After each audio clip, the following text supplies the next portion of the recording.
En un tiempo en que la tierra se preparaba para un invierno interminable, dos jóvenes amigos, Eco y Suni, se aventuran en lo desconocido. Juntos, enfrentan los peligros del bosque y los misterios de su mundo, guiados por la fuerza de su amistad y la sabiduría de los ancianos. Pero, en la profundidad del invierno, el peligro acecha, y un encuentro inesperado cambiará sus vidas para siempre. Capítulo 1. El presagio del invierno. Un encuentro inesperado. En la pequeña comunidad de Eco, los niños jugaban a cazar grandes mamuts y presas pequeñas como jabalíes y ciervos. En los entrenamientos de caza, Eco siempre se disputaba el primer lugar con su amigo Suni. Ambos soñaban con cazar un gran mamut y repartirlo entre todas las familias del campamento. Su amistad era única, incondicional. Eran como hermanos. Durante los entrenamientos de caza y pesca, se colaboraban mutuamente, trabajando como un solo niño. Hoy, Suni pasa por el campamento de Eco para invitarlo a recolectar algunos hongos yesqueros. «¡Hey, Eco!», gritó Suni. «Vamos a recoger yesca para hacer fuego. Mi madre dice que debemos recoger suficiente. La abuela ha dicho que será un invierno fuerte y prolongado». «Claro, Suni, te acompañaré. Pero cuéntame, ¿cómo sabe tu abuela que será un invierno fuerte y prolongado?» «Mi tío Uru me ha dicho que debo traer piedras del río. Entre todos, construirán una plataforma de rocas, creo que para secar la leña. Luego, construirán un techo para que permanezca seca. Todo porque tu abuela ha dicho que será un invierno fuerte y prolongado». No sé muy bien por qué lo dice. Solo repite que ha vivido 40 inviernos y que cuando las ardillas llevan muchas nueces a sus nidos, el invierno será fuerte y prolongado. Quisiera ser como tu abuela, saber cómo serán las cosas que vendrán, conocer por qué pasa cada cosa. Así tendría respuesta de por qué mi madre murió cuando yo nací. «Vamos, Eco amigo, no te pongas triste. Vamos por la yesca y mañana te ayudaré a traer piedras del río. ¿Recuerdas cuando estábamos aprendiendo a pescar y de repente el arroyo creció?» «Sí, lo recuerdo. No tuve fuerza para nadar contra la corriente, pero tú estabas observando desde la orilla y gritaste para que mi tío Uru se diera cuenta». «Sí, Eco, te rescataron dos grandes cazadores del clan, tu tío Uru y mi abuelo Falco. Tú eres muy estimado en este lugar. Pienso que tu madre estaría muy orgullosa de ti.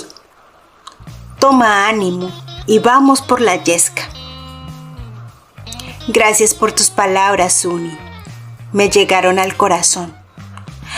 «Aguarda, voy por mi bolso, mis lascas y mi lanza». Luego, juntos emprendieron camino por la orilla del arroyo. Eco y Suni eran en realidad dos niños muy juguetones y curiosos.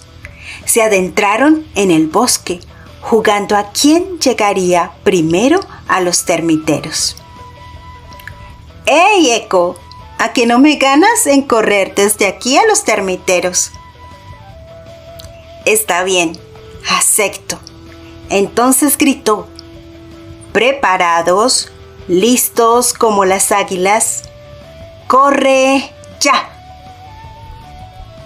Los niños corrieron 3 kilómetros casi sin parar hasta llegar al primer y enorme termitero de casi 10 metros de altura.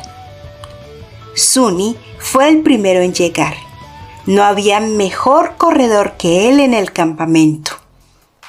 Eco, casi sin aliento y sudando como un caballo salvaje, dijo: «¡Ganaste, Suni!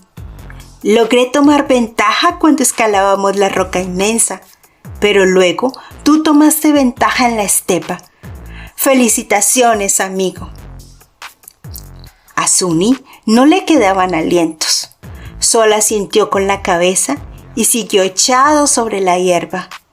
Cuando recuperó el aliento, dijo: «Iré al arroyo por agua, y tú, perdedor, encárgate de las termitas». «Está bien, solo porque perdí, me expondré a la mordedura de termitas. Pero da igual, ya veo mi mano llena de termitas tostadas con raíces de apio. ¡Qué hambre tengo!». Mientras Suni se alejaba por el agua, Eco comenzó a abrir troncos podridos para recolectar termitas.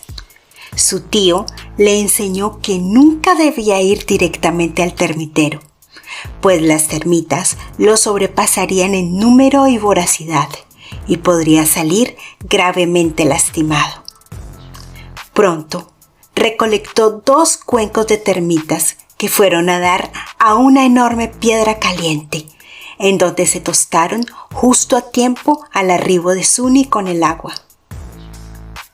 Con la panza voluminosa, los niños recordaron la razón de su misión: recoger yesca para el invierno. En silencio, caminaron entre los enormes termiteros, pasaron por terraplenes y caminos angostos hasta llegar a un majestuoso bosque de robles. Era la primera vez que les permitían llegar hasta allí.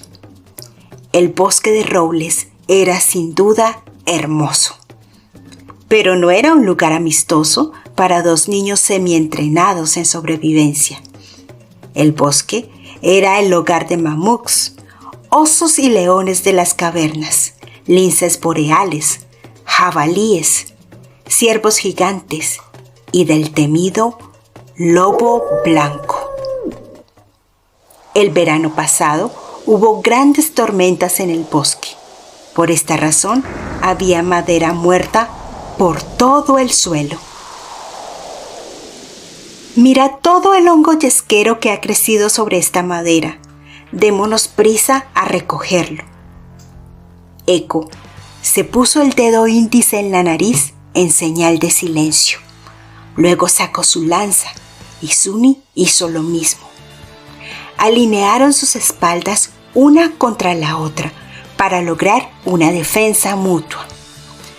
Oían pasos sobre la superficie, quebrando las hojas secas con su ligero andar. «Es un osesno», murmuró Eco. «Lleva algo en el hocico. Es un pequeño lince». El osesno, lo suficientemente criado ya para el otoño, no dudó en soltar el lince, quizás con ansias de presas más grandes. Entonces se acercó a los niños, les olió los pies y luego las rodillas. Eco sintió como Suni se disponía a atacar al oso con su lanza. Con gran esfuerzo, detuvo su brazo con su mano izquierda. «No lo hagas, Suni, cerca debe estar la madre. Si atacamos al osesno, no volveremos al campamento, nos convertiremos en comida de oso. Hagamos lo siguiente. Tengo un poco de carne seca en mi bolsa. La arrojaré más allá del lince muerto. Tengo la esperanza de que a este osesno le guste más la carne de bisonte que la nuestra. Luego, treparemos a un árbol, el más cercano. Por favor, no corras». Suni asintió. Gordas gotas de sudor escurrían por sus rostros. Eco, con sumo cuidado, ató la carne seca a una de sus lascas, mientras sentía el hocico del osesno en su ombligo. La arrojó tan fuerte y lejos como su brazo izquierdo lo permitió. La estrategia funcionó. El osesno corrió hacia la carne, oliéndola primero y devorándola después. Mientras tanto, Eco y Suni Sigilosamente treparon a un roble. Sentían tanto miedo que treparon casi hasta la copa. Aliviados, miraron hacia abajo y observaron a una enorme osa que entre gruñidos cansados animaba a su inquieto osesno a seguir el camino. Ellos también se estaban preparando para el invierno fuerte y prolongado. El paisaje era tan claro desde la copa del roble, se podían escuchar y ver las urracas, también los cuervos, y si alzaban la mirada podían ver las águilas. Parecía que todo el bosque se apresuraba a prepararse para el invierno. «Ya debemos bajar, Suni. No hemos recolectado nada más que termitas».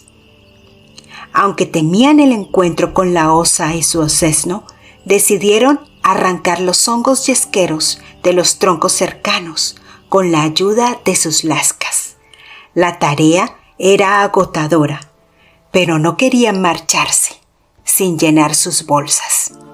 Del hongo yesquero dependía de que pudieran hacer fuego durante el invierno. «Eco, vámonos, ya pronto oscurecerá. No quiero que nos encontremos con un león de las cavernas». «Tienes razón, pero no nos devolvamos por los termiteros. Tomemos el camino que rodea el bosque. Si corremos, podemos llegar antes del anochecer».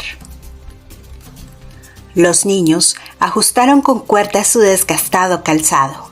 Esta vez debían correr como nunca. Luego amarraron las bolsas en su espalda y se dirigieron a las afueras del bosque. Primero a pasos agigantados hasta llegar a una enorme estepa en la que comenzaron a correr tan rápido como sus fuerzas se lo permitieron. El cielo tenía tonalidades anaranjadas y rojas. Era evidente que la noche llegaría pronto. A lo lejos se escuchaba el rugido del león de las cavernas, tótem protector de su clan. «Vamos, Eco, no te quedes atrás.